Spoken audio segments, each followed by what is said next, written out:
Welcome back to K24 this morning. Indeed, it's money and finance, and this is where we get to talk about your money and especially your energy consumption today and how much money you're throwing at your bill, whether it's your fuel in the car or whether it's your electricity in the house. And with me, I have Dr. John Mutua from the Energy and Petroleum Regulatory Authority, and also Samson Ondiek, all the way from Kenya Power and Lighting Company. He's also the PA to the CEO and MD of that company. So, Samson Ondiek, before we went on a break, you were explaining something, and it came off very good in regards to how, how we are consuming our power. But people, I'm sure they would like to understand in the bill. If you're able just to break it down for us, I don't know if you can give us all the details in the bill, but is there a way you can just let us know that yes, this is how your bill is broken down into? Yes, thank you. The bill has mainly three components. The first component is the energy consumption, the actual energy that you consume, that we charge you for, depending on the tariff that you are in. The second component is what we call the pass-through costs associated with, like what Dr. Mutua was talking about, thermal generation. So we have the fuel cost charge.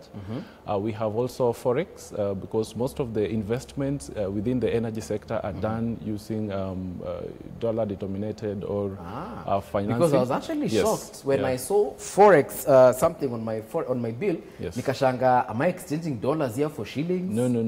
It's because of the various investment in generation, in transmission and distribution. We usually get financing in foreign denominated currencies. Okay. So we have to factor the variation in those currencies while paying for those loans or financing. And then we also have levies that are admissible to government. Right. We have the Rural Electrification Fund levy. That is usually money for the expansion of infrastructure within the rural areas to ensure that all of us as Kenyan citizens have access to electricity. Right. So it's money we just kind of collect on behalf of Rural Electrification Authority or REREC that is mandated to expand the infrastructure related to rural electrification. Right. And of course we have other levies, very small amounts for EPRA, to ensure that we are all managed well and the regulation environment is okay. Then we have WARMA relating to water resource management, also a very small levy. Then we move to the taxes. We have the 14% taxes that is applicable on value addition tax. Yes. That the government. This is the one that was at 16% and the president reduced it to 14%. Okay. So if you look at the entire bill, you'll realize that the energy cost is about 64% of what you're paying for. We have the fuel cost charge, which Dr. Mutua has been explaining what the renewable energy is doing, is currently about 20% of that bill. And then the other 3% is associated with the levies and the rest. Right. And another 12% is associated with the tax. Okay. Yes. Good stuff. Pretty straightforward there. Dr. Mutua, Joshua again from Kirinyaga, who called in, said that fuel is cheaper in Uganda than Kenya. I don't know how true or not true that is. Well, it depends on the source of information, because the way when you look at the way we import fuel, and these are facts because we are members of the Energy Regulators Association of East Africa, so we do share data, and what you find the difference between us and them could be just taxes. Okay. Because all the petroleum products, either they are coming through the port of Mombasa or the port of Dar es Salaam, within the East African region, basically. And for our case, if we can unpack maybe the price of super, for example. I don't know the gentleman, the product he was talking about, but at the moment, the price of super, for example, the PMS, is 105 shillings. Okay. And what you find is that is the final price that the consumer has to pay. But before you get to that 105, this is a product that is 100% imported, from overseas. From the Middle East. Yes. Maybe we source our products from what we call the Maban, the Saudi Arabia, the Dubai's, mainly the Middle East countries. So we have, the way the price of petroleum is that, first of all, every month, actually every previous month, the Ministry of Energy will always get demand. First of all, there is demand demand for the coming month. Okay. And what will happen is that because it takes a month for products to arrive from the time of procurement, The Ministry of Energy will run an open tender system. It's a procurement, it's very competitive, it's open. Okay. And what you buy, when you come to the port of Mombasa, that will be the landed cost. So the OTS encompasses the landed cost and the cost of freight and insurance. Because again, you have to insure the product in the ICs. Yeah. And what you find is about 35 shillings will be the landed cost. At the moment, because you know, with COVID, you know, the crude prices have gone down, and also the cost of products. So now the demand is coming up. Right. And you're also seeing the international prices are also coming up. There's a time it was high as even 70 shillings, the landed cost. Wow. Then what you had now, again, you had the landed cost, you have taxes. But maybe perhaps I can talk about the taxes at the end. So when that product runs in Mombasa, you have to pay for it to get to, through the pipeline. Right. There is also storage costs that you have to incur. So when you had all those costs, about 3 shillings and maybe 15 cents, transporting a liter now from the port of Mombasa to Nairobi. And then from there, you had taxes. We have quite a number of taxes that we do have. Excise duty of 20 shillings. We have the road maintenance levy, 18 shillings. We have the petroleum development levy of 5 shillings and 40 cents. We have our own levy also, which is 0.25 shillings per liter. So when you had the taxes like in super, we are talking about 54 shillings taxes. The reason, and yes, there is nothing wrong with the taxes because, you know, and this is where even as Kenyans, because we have a social contract with government, and the government has to bring development to you. We have to undertake roads. Yes. Sometimes we don't ask ourselves, how are these roads being done? Who is financing them? It's the taxes. We are talking about health. You know, the universal health care. It has to be financed with money.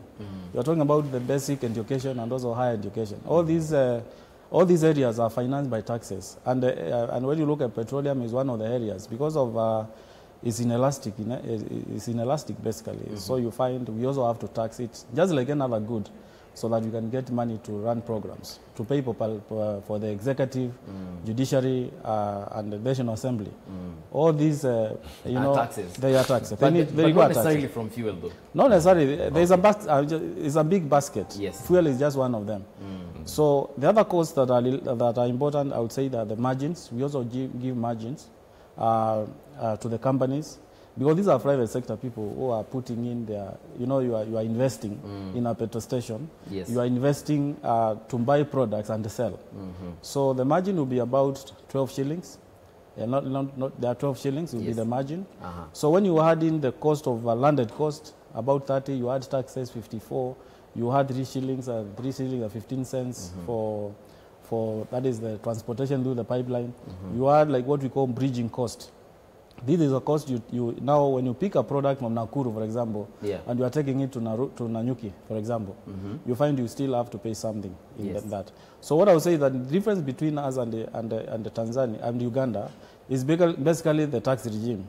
But I can confirm that actually the prices are not lower here. I'm not lower in Uganda than in Kenya. They are just the same. Okay. Uganda is not regulated. Here we have price capping. Okay. Actually, if we don't cap that price, perhaps it will be higher than that. You'd have other petrol stations selling it at 110 while others are doing it at 105. Yes. And the pump pricing formula is very transparent. Is a formula that can be audited. When we have, 2 years ago, we undertook a cost of service study. And even we had the public come in and give their views about the formula. And that is the beauty of being a regulator, because you give people opportunity to come and they have their views. Okay. You don't like an element in the formula, it's good to come and say, I don't like this element. And we debate about it, and we can remove it from the formula. Okay. But at the moment, what I can assure you is that what we are paying is competitive, given also the requirements of taxes.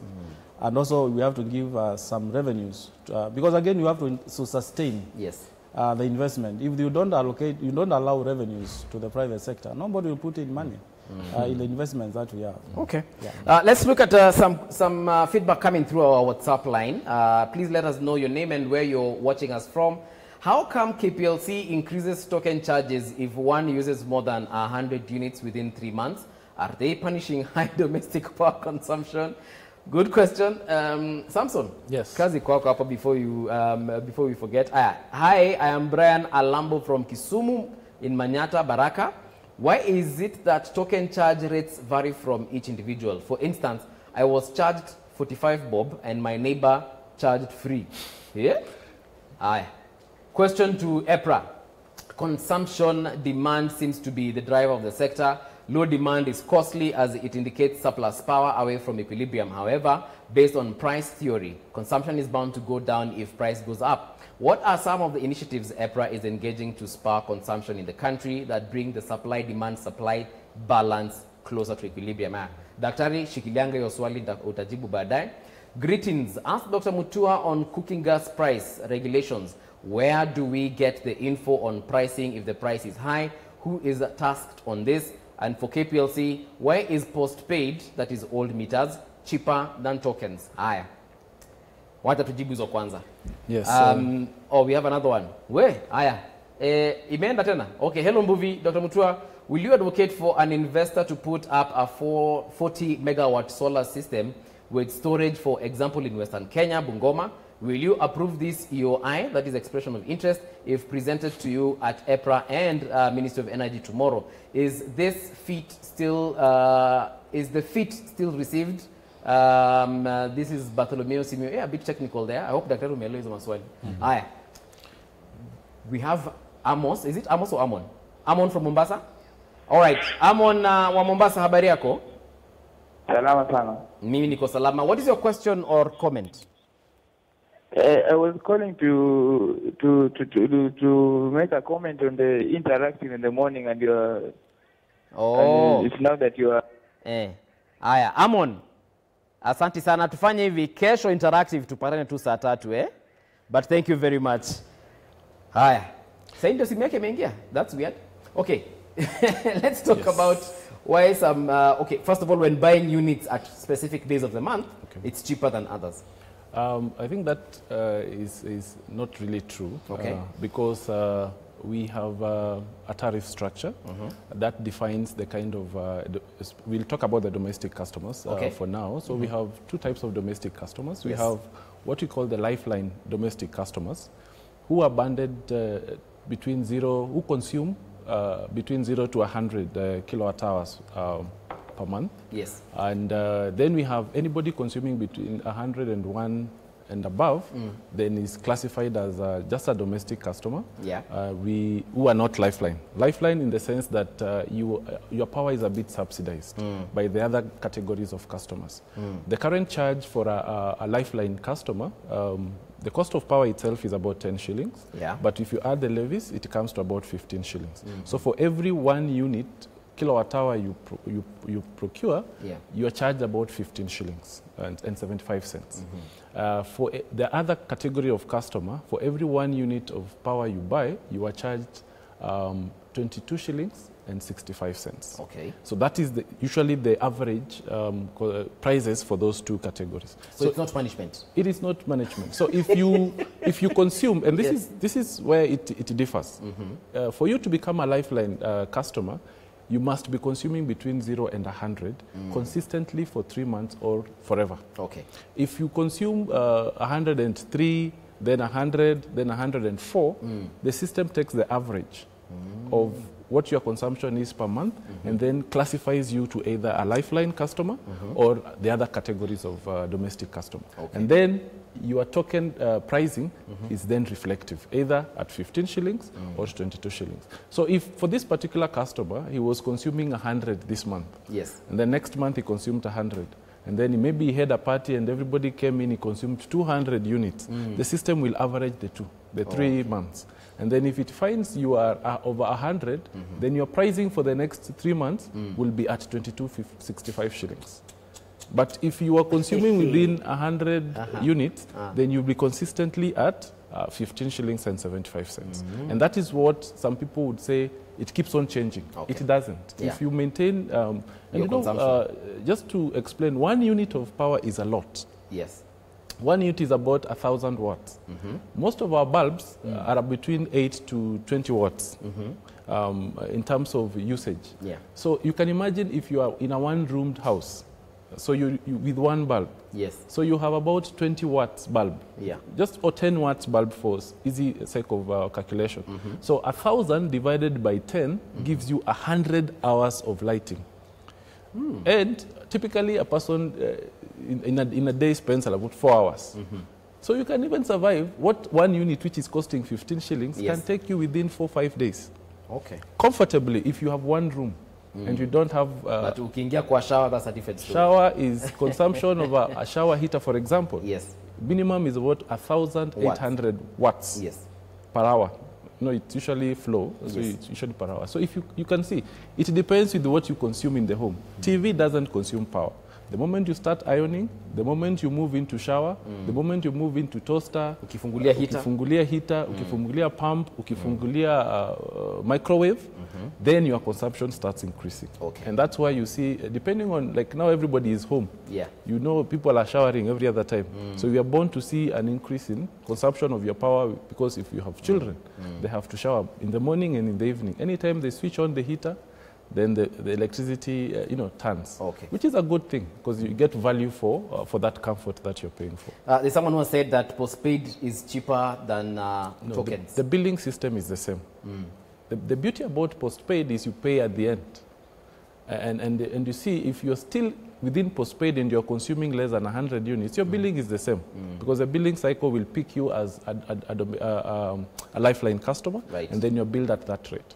But if you're consuming more than that, then you're billed at the other rate of 22.65 shillings. Okay. Yes. And what about those guys who complain at one point, oh, bili yangu ya mwezi imekuja 1,000, then next month, especially for postpaid, 1,000, then next month anaambua 7,000 on shanga. Mimi sifanyangi welding. Yeah, maybe the reason why that happens is because of, at some point, we might not be able to read your monthly bill Right. if you're on postpaid on time. So you find we estimate, maybe your average consumption is about 2,000 every month. We give you an estimate of 500 shillings. Okay. And you pay 500 shillings. Then we don't read it for 2 to 3 months. So you're cumulatively incurring much more cost than what you're paying for. Right. So the day will come to read, the differential is pushed into your bill, and that gives you the spike. But what we can tell the viewers, if we have a number, star 977 hash is one of the USSD that we've recently launched. Yes. That gives you options of your own self-reading. You can read on your own, go to the menu, post that reading, and then we will use the same reading that you've given us to do Right. your billing. Then that will take away the issue of wrong billings because of inaccurate meter reading, and then gives you power now. Is in your hands to give us the correct reading. And then we'll have these issues of meter reading, discrepancies taken away. Yeah. You can also access the same service through our My app, Kenya Power app. You can download it in your there's app an store. app now? Yes. Awesome. The app can be able to enable, even simulate Yeah. what my power consumption would look like. If I have 100 shillings, what will 100 shillings give me in terms of units? You punch in the 100 shillings, it tells you you'll have, for example, if you're in the lifeline, you'll have about this number of units, and then you can arrange, you can plan yourself. Yes. Okay, so kindly repeat that number that you mentioned. Star 977 hash. Okay. It's a USSD number, so you don't even have to have a smartphone. Yeah. Any Kama uko na phone, mulika mwizi, you can do so many things there. You can have your token. You can buy token using the same number through the menu. It will give you a number of options. You type in, you buy token, and it has the capability of storing your meter number. So you don't have to remember all your the meter time. number every other time. You just choose the meter number you buy. You can check whether the Kenya Power staff who is calling you, because nowadays you have a lot of fraud, is really a Kenya Power number, Kenya Power staff, so that then you're not conned. This society we're living in, everybody is trying to make My money. colleague Jeff Moto was almost conned the other day. But, Yes. And then the app, where do we download it from? App Store? App Store. App Store, you just go, you look for Kenya Power, my app, then you put it on your phone. It gives you quite a number of options. You can even do self-reading using the same app. You upload. We will use the same reading to bill you if you're on postpaid. In your prepaid, you can have options of buying tokens. You can simulate your bill. There's a lot that you can do with these two app and the USSD. My director is an iPhone user, so he can still download that. Yes. Okay. Yes, you Sound. can do that. Yeah. Dr. Eddie Umesikia, you can get that app. Dr. There are a lot of questions. I've forgotten some of them. I don't know if you can remember. But I can remember some of them. Okay. Kindly, let's respond to some of them. I think there is a good question somebody was asking about the excess. The excess power, what that we have and what we are doing about it, and how do we match supply and demand. Electricity is a good that is consumed as it is being generated. So it is important that you have to match the demand and supply at the same time. But of course, because of energy security, and that's why the Minister of Energy is always there to ensure that we have energy security in terms of policy. And as a regulator, when we are encouraging investments and approving power purchase agreements, for example, and giving licenses, we usually give license having in mind that we need to have some reserve requirement in the system. Right. For example, there is something called a spinning reserve. You don't want to take out, one plant is out, and you don't have another one that can step in very quickly. So you still have to have that reserve requirement and also some spinning reserve capacity in the system. Right. And when it comes to matching supply and demand, at the moment I don't think we don't have a problem. I think the kind of generation mix that we have and the demand, as I said, demand is 1,926, that is the peak that we have attained. And we have close to 2,700 and almost 2,800 megawatts. But if you take out thermals, they're about 700 megawatts of thermal. You almost remain with about 2,100 or 2,200 megawatts of geothermal, of hydro, and maybe wind, and also bagasse. We also have some bagasse plants. Yeah. So, as a regulator, the way we are looking at matching this demand and supply, whenever we find the system has excess, we have been having initiatives also to ensure that we consume that energy. Okay. And my colleagues from Kenya Power will tell you that we introduced the time of use tariffs. That was in 2017, around December 2018, 2017, we started applying them. And so we give a discounted tariff of 50% if you consume electricity from 11 p.m. Between 11 p.m. to 5 a.m. almost 6 a.m. in the morning, you get the energy charge at 50%. And you don't say? Yes. Of course, this is for industries. We have not, of course, people are asleep. We are looking at people. Of course, we did this to support the Big Four agenda. First of all, the Big Four agenda is about increasing the share of manufacturing from 9% to 15%. So that's why we have sort of reduced the tariff at night by 5%. Okay. We also have a demand creation committee that is chaired by the Minister of Energy. EPRA is a member, KPLC, KETRACO, and most of the entities in KenGen within the power sector. Right. And what we do is that we ensure that we encourage people to come and put up investments. So we also had rebates, but when the finance bill was repealed, those ones have now they are not applicable. So we have various initiatives to encourage people to consume electricity, and we don't think there is excess as such. And again, the Minister of Energy and of course has delegated that at the moment to EPRA. Right. We coordinate the least cost power development plan. And what happens is that in the planning we usually do demand forecasting and look at the supply situation, and we try to match such that we can ensure that the contract we are signing at the moment will be able to sustain us in the 20 years to come, because it will still be there. Yeah. And we are planning for future generation. Even when I will not be at the regulator, Kenyans will be living that particular time. Yes. We need to have adequate supply of electricity that is affordable. Okay. And that's why we are investing on renewables to ensure that the future generations even have better quality supply of electricity than we have now. Yes, because you can imagine what people go through. Those who don't have electricity, respiratory diseases, because the smoke that comes with kerosene. Right. And although kerosene is good, we don't encourage use of kerosene. And that's why you find we have sort of gone to promote LPG. So that people can actually now get into cleaner energy. Cleaner energy. So we want to complement electricity for lighting, and people can also cook with LPG.